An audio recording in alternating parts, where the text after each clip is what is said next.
कभी सोचा है एक छोटे से एक्वेरियम और हमारे इतने बड़े वायुमंडल में क्या बात कॉमन हो सकती है? सुनने में थोड़ा अजीब लगता है ना?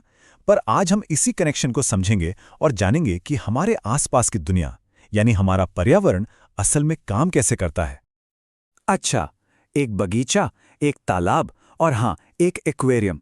ये तीनों देखने में कितने अलग हैं, राइट? लेकिन इनके बीच एक बहुत गहरा रिश्ता है। एक ऐसा कनेक्शन है जो हमें हमारे पर्यावरण के बारे में बहुत कुछ सिखाता है। कोई अंदाजा लगा सकता है कि वो क्या है? तो जवाब है, ये सभी एक इकोसिस्टम है। हाँ, पारिस्थितिकी तंत्र। अब ये शब्द सुनने में थोड़ा टेक्निकल लग सकता है, पर इसका मतलब बहुत आसान है।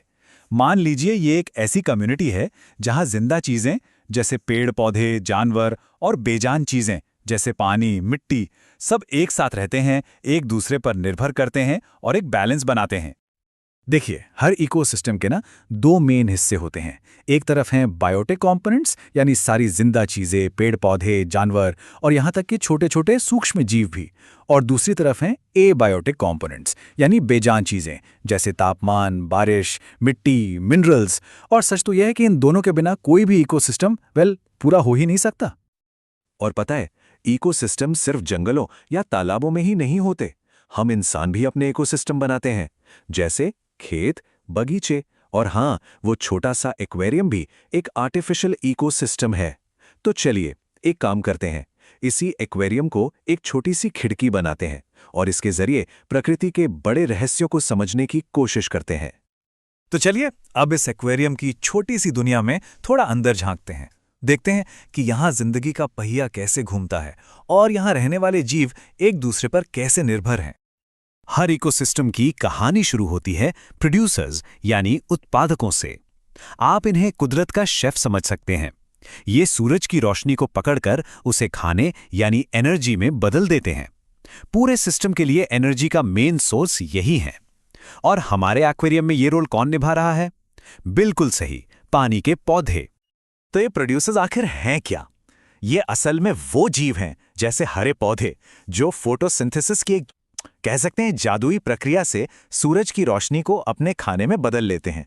ये ही पूरे इकोसिस्टम की एनर्जी की बुनियाद हैं। प्रोड्यूसर्स के बाद आते हैं कंज्यूमर्स यानी उपभोक्ता। जैसा कि नाम से ही जाहिर है, ये वो हैं जो कंज्यूम करते हैं, मतलब अपनी एनर्जी के लिए दूसरों को खाते हैं। अब इसमें शाकाहारी भी हो सकते हैं जो सीधे पौधों को खाते हैं, और मांसाहारी भी जो दूसरे जानवरों को खाते हैं। हमारे एक्वेरियम वाले उदाहरण में छोटी मछलियां पौधे खा सकती हैं और बड़ी मछलियां उन छोटी मछलियों को। और आखिर में आते हैं इस सिस्टम के असली हीरो, डीकंपोजर्स यानी अपघटक। ये हैं प्रकृति की सफाई टीम। बैक्टीरिया और फंगस जैसे छोटे छोटे जीव जो मरे हुए जीवों और कचरे को तोड़ते हैं, और ऐसा करके वो जरूरी पोषक तत्वों को वापस मिट्टी या पानी में मिला देते हैं ताकि प्रोड्यूसर्स उन्हें दोबारा इस्तेमाल कर सकें। कितना कमाल का सिस्टम है ना? तो जब हम इन तीनों को जोड़ते हैं, प्रोड्यूसर्स, कंज्यूमर्स और डीकंपोजर्स, तो बनती है एक फूड चेन यानी खाद्य श्रृंखला। ये बस एक सिंपल सा फ्लो चार्ट है जो बताता है कि कौन किसे खाता है, और इससे भी जरूरी ये दिखाता है कि एनर्जी एक लेवल से दूसरे लेवल तक कैसे जाती है। ओके, तो एनर्जी एक लेवल से दूसरे लेवल जा रही है, ये तो समझ आ गया। पर कितनी एनर्जी? क्या सारी की सारी एनर्जी ट्रांसफर हो जाती है? नहीं। और यहीं पर आता है द 10% रूल। और यकीन मानिए, ये काफी चौंकाने वाला है। सबसे पहले तो ये जानिए, सूरज की जितनी भी एनर्जी पौधों पर पड़ती है ना, उसका सिर्फ और सिर्फ 1% ही वो खाने की एनर्जी में बदल पाते हैं। जस्ट 1%। सोचिए जरा। और अब आती है असली बात। जब कोई जानवर उन पौधों को खाता है तो उसे पौधे की एनर्जी का सिर्फ 10% मिलता है। सिर्फ 10%। बाकी 90% एनर्जी हर स्टेप पर खो जाती है। इसी को कहते हैं द 10% रूल। तो सवाल यह है कि अगर सिर्फ 10% एनर्जी आगे जा रही है तो बाकी की 90% एनर्जी का क्या होता है? कहां चली जाती है वो 90% एनर्जी कहीं गायब नहीं होती, बल्कि वो जीव उसे अपनी रोजमर्रा की जिंदगी में इस्तेमाल कर लेता है। सोच के देखिए, सांस लेने में, खाना पचाने में, इधर उधर घूमने में, इन सब में एनर्जी लगती है, और काफी एनर्जी गर्मी के रूप में शरीर से निकलकर पर्यावरण में खो जाती है। इसीलिए हर अगले लेवल के लिए बहुत कम एनर्जी बचती है। अब तक हमने एनर्जी के फ्लो की बात की, लेकिन क्या हो अगर इस फूड चेन में कुछ बिन बुलाए मेहमान आ जाएं? जैसे जहरीले केमिकल्स, तब इसका असर बहुत बहुत खतरनाक हो सकता है। इस प्रक्रिया को कहते हैं बायोलॉजिकल मैग्निफिकेशन या जैविक आवर्धन। इसका सीधा सा मतलब है कि कुछ ऐसे केमिकल्स होते हैं, जैसे कीटनाशक, जो आसानी से टूटते नहीं हैं, और जैसे जैसे ये फूड चेन में ऊपर जाते हैं उनका कॉन्सेंट्रेशन बढ़ता जाता है, मतलब वो और जहरीले होते जाते हैं। इसे ऐसे समझते हैं, खेतों में कीटनाशक डाले गए, वो पानी और मिट्टी में मिल गए, फिर पानी के पौधों ने उन्हें सोख लिया। अब छोटी मछलियों ने ढेर सारे पौधे खाए तो उनके अंदर वो केमिकल जमा हो गया। फिर एक बड़ी मछली ने कई सारी छोटी मछलियां खा ली तो उसके अंदर कॉन्सेंट्रेशन और भी ज्यादा हो गया। देख रहे हैं ये कैसे मल्टीप्लाई हो रहा है। और इसका सबसे डरावना पहलू पता है क्या है? क्योंकि हम इंसान फूड चेन में अक्सर सबसे ऊपर होते हैं, इन केमिकल्स का सबसे ज्यादा, सबसे मैक्सिमम कॉन्सेंट्रेशन हमारी बॉडीज में आकर जमा हो जाता है, और ये हमारी सेहत के लिए एक बहुत बड़ा खतरा है।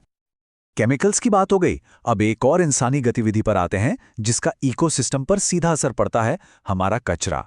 जैसे जैसे हमारी लाइफस्टाइल बदली है ना, हमारे कचरे का रूप भी बदल गया है। हम जो भी कचरा पैदा करते हैं उसे हम दो मेन कैटेगरीज में बांट सकते हैं। पहला है बायोडिग्रेडेबल, जैसे सब्जियों के छिलके, कागज, मतलब वो चीज़ें जिन्हें छोटे छोटे जीव आसानी से तोड़ सकते हैं। और दूसरा है नॉन बायोडिग्रेडेबल। इसका सबसे आसान उदाहरण है प्लास्टिक। ये ऐसी चीज़ें हैं जो सैकड़ों सालों तक पर्यावरण में पड़ी रहती हैं और गलती नहीं है। इसका एक बहुत अच्छा उदाहरण है ट्रेनों में इस्तेमाल होने वाले डिस्पोजेबल कप्स की कहानी। पहले प्लास्टिक कप आते थे जिससे कचरे के पहाड़ लग गए, फिर मिट्टी के कुल्हड़ आए जो बायोडिग्रेडेबल तो थे पर उनको बनाने के लिए खेती की उपजाऊ मिट्टी का इस्तेमाल हो रहा था, और अब कागज के कप इस्तेमाल हो रहे हैं।